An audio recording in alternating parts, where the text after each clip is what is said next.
Continuamos hablando de características dendrológicas, es decir, aquellas particularidades que adoptan algunas partes de los árboles y que son fácilmente visibles y nos permiten reconocerlas. Una de ellas bastante usual es el fuste, ¿no? Del fuste, también llamado tronco, que presenta algunas características que pueden ser interesantes para diferenciar una especie de otra. Para estudiarlo o para analizarlo, nosotros siempre usamos dos aspectos: uno, lo que se ve a la distancia, es decir, en perfil, lo que uno puede apreciar naturalmente, y la otra es imaginando que hacemos un corte transversal, ¿no? En sección, como cónico, ¿no? Cuando la parte basal es bastante más ancho que la parte apical o distal, ¿ya? Entonces esa es una característica de un fuste visto en perfil, es decir, a la distancia. Ocurre mucho en gimnosperma. En este caso estamos viendo una especie de pino. La mayoría de los fustes, sin embargo, en nuestros bosques tienen una forma cilíndrica, ¿no? ¿Por qué? Porque parece un cilindro, ¿no? Parece un tubo. Tanto en la base como en el ápice son más o menos del mismo diámetro, ¿no? No hay mucha diferencia. En este caso estamos viendo un fuste de cerebro. O también a la distancia podemos observar que algunos fustes se hacen gorditos, ¿no? Tienen una panza, característica de nuestro toborochi. Ese tipo de fuste lo llamamos nosotros abombado. Entonces esas serían las formas principales o más comunes en cuanto a fustes observados a la distancia. Ahora, si me imagino un corte como este, un corte transversal, que por supuesto generalmente no lo hacemos, ¿no? Es lo que uno puede apreciar imaginándose este corte. Entonces, si yo veo que más o menos tiene la forma de un círculo, entonces vamos a decir que el fuste es circular, ¿no? Visto en sección. Hay algunos fustes que tienen este aspecto, ¿no? Tienen estos lomos y estos profundos canales, ¿no? Que si nos imagináramos un corte, podemos apreciar algo así, ¿no? Se forman lomos y canales, lomos y canales en la madera, ¿no? No confundir con la corteza, es decir, que la madera, el xilema, es la que forma estos lomos y canales, ¿ya? Y por eso es que a este tipo de fuste le llamamos acanalado, ¿no? Y puede ser acanalado con lomos entrelazados, como aquí por ejemplo estos lomos se juntan, aquí igual este lomo se junta y seguro más abajo se separa o algo así. Entonces pueden ser acanalados con lomos entrelazados o con lomos continuos. Un ejemplo de esta forma de fustes podría ser el gavetillo, ¿no? De que hay en nuestros bosques húmedos de llanura.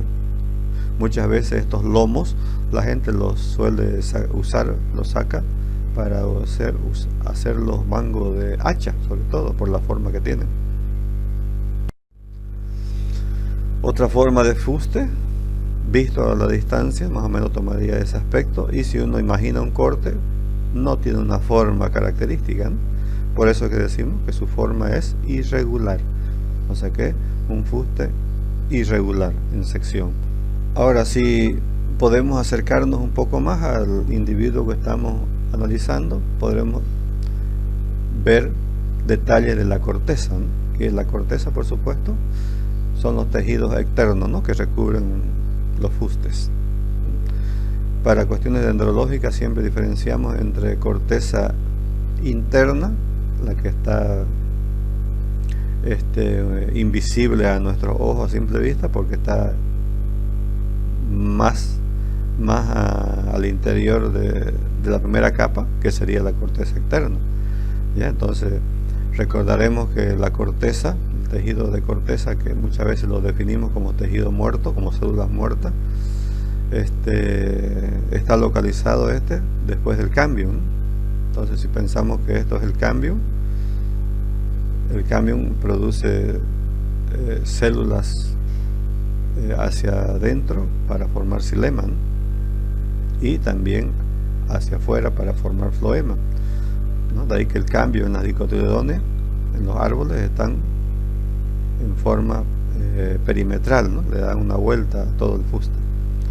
Por supuesto, entonces el xilema está diferenciado, ¿no? Muchas veces bien visible, ¿no?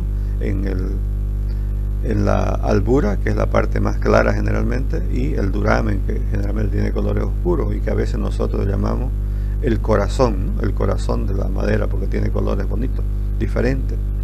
Y cuando hacemos madera, cuando cortamos madera, entonces en las tablas aparece un veteado, ¿no? Diferentes colores, lo cual le da una tonalidad natural muy llamativa, muy bonita.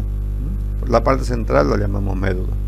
Pero bueno, el objetivo nuestro ahora es describir cortezas.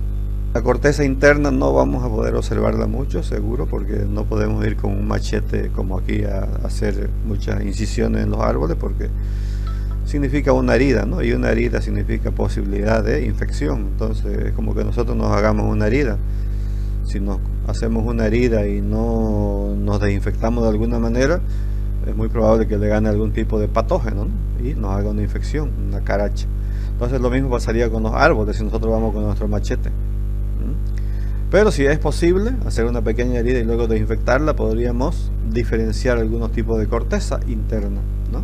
Si al sacar un pedacito de corteza interna vemos de que es quebradiza, o sea, fácilmente quebradiza al tacto, a los dedos, decimos que es una corteza vidriosa, ¿no? Pero si esta corteza al sacarla y manipularla vemos que tiene una consistencia fibrosa, es decir, que es flexible, entonces corresponde al otro grupo, ¿no? Una corteza que es fibrosa y que muchas veces algunas especies de árboles son usados por esta materia que tiene, ¿no? La corteza. Antiguamente, sobre todo, se usaba mucho y todavía se usa en algunas comunidades, ¿no? Las cortezas de perotó, la corteza de pequí, la corteza de uvilla, ¿no? Entonces son árboles que las comunidades conocían, ¿no? Que tenían una corteza interna fibrosa y que le sacaban toda la corteza al fuste y hacían fibra para más casero. También, si al tacto un trozo de esta corteza interna se siente como grumos, como bolitas de arena de diferentes tamaños, decimos que es arenosa. Entonces esas serían las cortezas internas, que no se pueden ver a simple vista porque necesitamos hacer un corte.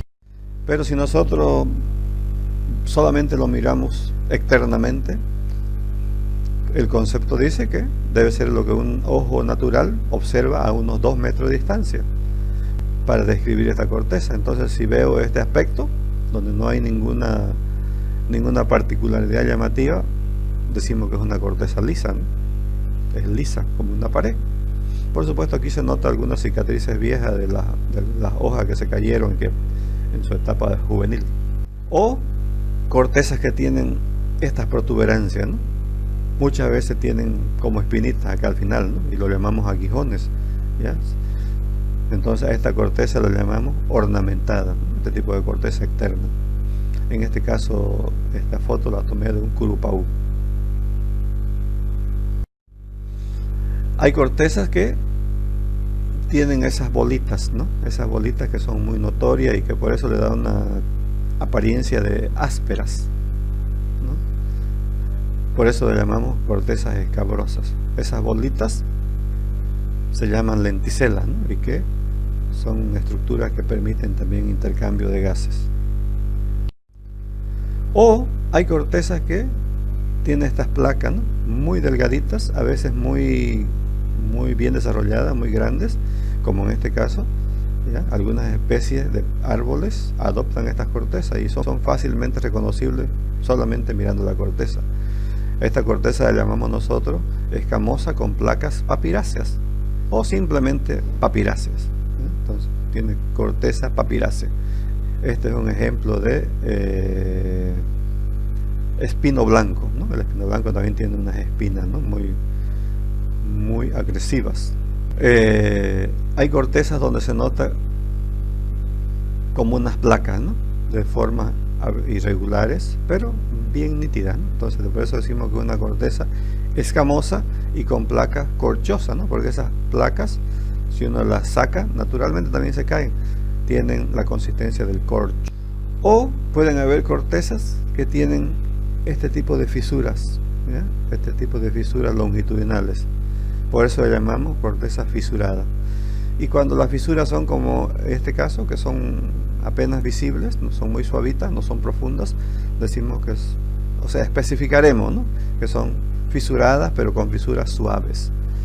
Aquí también se nota muchas lenticelas, ¿no? Todas estas bolitas, que están más o menos organizadas en forma transversal, así, son lenticelas. Es la corteza típica de una rama o de un tronco tierno de paraíso.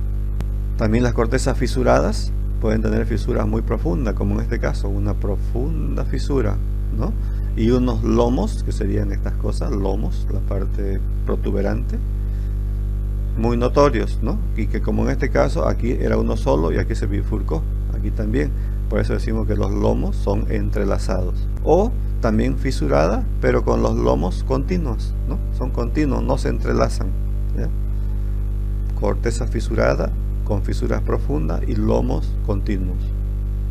Este, por ejemplo, es un ejemplo de una Holarcea.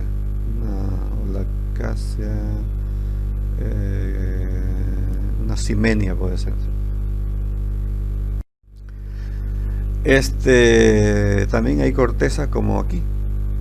En este caso vemos que tiene unas fisuras longitudinales muy profundas, pero también tiene fisuras transversales. Por eso lo llamamos una corteza agrietada. Hay cortezas que tienen este aspecto, que parecería una corteza lisa. Y sí, una corteza lisa, pero si uno lo toca con la mano, se desprende una especie de harina, ¿ya? Por eso decimos que es harinosa. Y al desprenderse, no, se mancha las manos, como con harina. Algunos árboles, algunas especies tienen esa característica y también nos permite reconocerlo fácilmente, como el jebio, que tenemos bastante por nuestro alrededor, o nuestro aliso amarillo, que también existe pero es menos frecuente.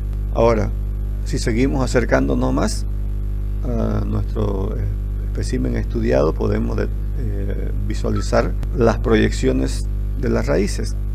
Decimos proyecciones de las raíces porque están proyectadas sobre la superficie. No estamos observando las raíces dentro del suelo, en el interior, sino lo que está por afuera, porque es lo que se puede ver naturalmente a simple vista. Entonces esas características las podemos nosotros sistematizar en varios tipos. Por ejemplo, si este tronco no tiene una característica o especial particularidad en su proyección de raíces, decimos que tiene base recta nomás, es una base más o menos recta, ¿no? Aquí le pusimos un letrero de la especie, alguna vez hicimos ese trabajo. Pero hay árboles que adoptan esta forma de base, ¿no? Donde la base tiene esta forma de raíces, ¿no? O proyecciones de raíces, que nosotros llamamos tablares, porque esto parece como un tablón, ¿no? Son delgados, no son tan anchos, son como tablas. A veces le decimos tabulares, ¿no? Tablares contrafuertes, ¿no? Algunos dicen zanco también. Es propio de árboles gigantes, de árboles de gran porte, porque este tipo de raíces le da más fijeza al árbol, porque son inmensos. También hay raíces que tienen este aspecto, es decir, que las raíces elevan el fuste o el tronco a cierto nivel del suelo, ¿no? Lo elevan y es visible de un lado al otro a través de las raíces. Ese tipo de raíces se llaman fúlcares. Algunas especies, como en este caso es un ambaibo, tienen ese tipo de raíces fúlcares. O hay algunas palmeras como la pachuga y la pachubí. Hay especies que tienen esta forma de raíces, que si estamos en medios urbanos no lo queremos cerca de las aceras, ¿no? Porque obviamente estas raíces volantes pueden dañar el pavimento, ¿no? Pero es su forma de formar raíces y por eso es que hay que tener cuidado donde cultivarlo si estamos haciendo ornamentación de ciudades o de lugares públicos. Hay raíces que pueden nacer en las ramas principales, ¿no? y que cuelgan y se insertan en el suelo luego. Se llaman raíces adventicias. Muy común en los ficus. Todo el género ficus casi tiene esta forma de raíz y por eso son fáciles de diferenciar nuestros vivosis, ¿no? Las raíces colgantes adventicias.